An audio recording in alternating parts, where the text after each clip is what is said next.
ఈరోజు CPM party దోమ శాఖ అట్లనే దిర్శంపల్లి శాఖ మహాసభలు దోమ మండల కేంద్రంలో నిర్వహించడం జరిగింది.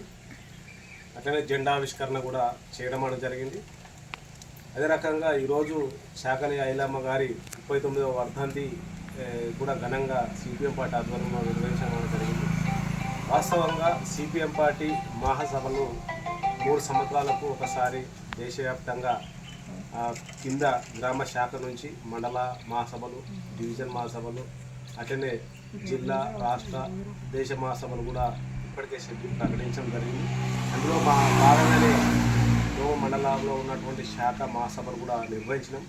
ఈ మహాసభలలో గత 3 సంవత్సరాల నుంచి జరిగినటువంటి కార్యక్రమాలు కానీ, అట్లనే ఇక్కడ మండలంలో ఉన్నటువంటి ప్రజల యొక్క స్థితిగతులు కానీ, ప్రభుత్వము ప్రజలపైన ఏదైతే ప్రజా వ్యతిరేక విధానాలు అవలంబిస్తున్నదో వాటిని ఏ రకంగా భవిష్యత్తులో ఎదుర్కోవాలని చర్చించడం అనేది జరిగింది.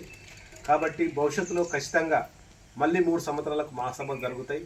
ఆ మహాసభల వరకు ఇక్కడ ఉన్నటువంటి శాఖలు కానీ, అట్లనే ఇక్కడ ఉన్నటువంటి సిపిఎం పార్టీ కమిటీ కానీ ఈ మండలంలో ఏ రకంగా పార్టీని డెవలప్ చేయాలనేది కూడా ఈ మహాసభ చర్చించడం జరిగింది. రానున్న కాలంలో ఏదైతే రాష్ట్ర ప్రభుత్వం ప్రజలకు ఇచ్చినటువంటి హామీలపైన ఆ హామీలను అమలు చేసేంత వరకు ఖచ్చితంగా సమరశీలమైనటువంటి పోరాటాలు నిర్వహించాలి. అట్లనే ఈ ప్రజా సమస్యల పరిష్కారం దిశగా కృషి చేయాలనేది కూడా ఈ మహాసభలలో చర్చించాం.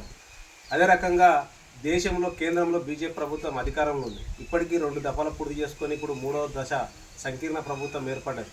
కానీ గతంలో ఏదైతే 10 సంవత్సరాల్లో అవలంబిస్తున్నటువంటి ఏదైతే ప్రజా, కార్మిక, రైతాంగ విధానాలు ఇప్పటికీ ఆ రకంగానే ఈ 3వ దశ సంకీర్ణ ప్రభుత్వంలో కూడా కేంద్ర బీజేపీ ప్రభుత్వము అవలంబిస్తున్నది. అందుకొరకే ఇవి ఏదైతే బీజేపీ ప్రభుత్వము గత 10 సంవత్సరాలు అవలంబిస్తున్నటువంటి మతోన్మాద కానీ, అట్లనే విచ్ఛిన్నకరమైనటువంటి విధానాలు ఈ దేశంలో ప్రజలను ఐక్యం చేయకుండా నిత్యావసర ధరలు విపరీతంగా పెరుగుతున్నాయి. ఇప్పటికీ ఎలక్టోరల్ బాండ్ పేరుతోని ఈ బీజేపీ అవినీతికి పాల్పడుతుంది. ఈ రాజకీయ పార్టీలు కూడా అవినీతికి పాల్పడి ఎలా ఎలక్షన్లలో విపరీతంగా దాతల పేరుతో డబ్బులు తీసుకొని ఏ రకమైనటువంటి అకౌంటబిలిటీ లేకుండా ఆ రకంగా అవినీతికి పాల్పడుతున్నటువంటి పరిస్థితి ఉంది. నిత్యావసర ధరలు విపరీతంగా 200% పెరిగింది. అట్లనే రాజ్యాంగాన్ని మార్చాలనే ప్రయత్నం చేస్తుంది. రైతాంగ సమస్యలను పట్టించుకోకుండా ఈరోజు 3 నల్ల చట్టాలు గతంలో తీసుకొని వచ్చి ఏదైతే రైతులంతా కూడా ఈ దేశవ్యాప్తంగా పోరాటం చేసి ఏదైతే మోడీ మెడలో వచ్చి ఆ చట్టాలను చుట్టుకొనినటువంటి పరిస్థితి ఉంది. అదే రకంగా హిందూ ముస్లిం పేర్లతోని ఈరోజు మొత్తం కూడా ఈ యొక్క ప్రజల మధ్యలో చిచ్చు పెట్టే విధంగా ఉంది. అట్లనే రాజ్యాంగాన్ని మార్చి ఏదైతే లౌకిక విధానాన్ని కానీ, అట్లనే ఏదైతే ప్రజాస్వామ్య విలువలను ఈరోజు రద్దు చేసి నియంత్రిత పోకడల వైపు బీజేపీ ప్రయత్నం చేస్తుంది. కాబట్టి వీటన్నిటి విధానాలను వ్యతిరేకంగా నిరంతరం ఈ యొక్క దోమ మండల శాఖ పరిధిలో పెద్ద ఎత్తున భవిష్యత్తులో పోరాటం చేయాలని కూడా నిర్ణయించడం జరిగింది.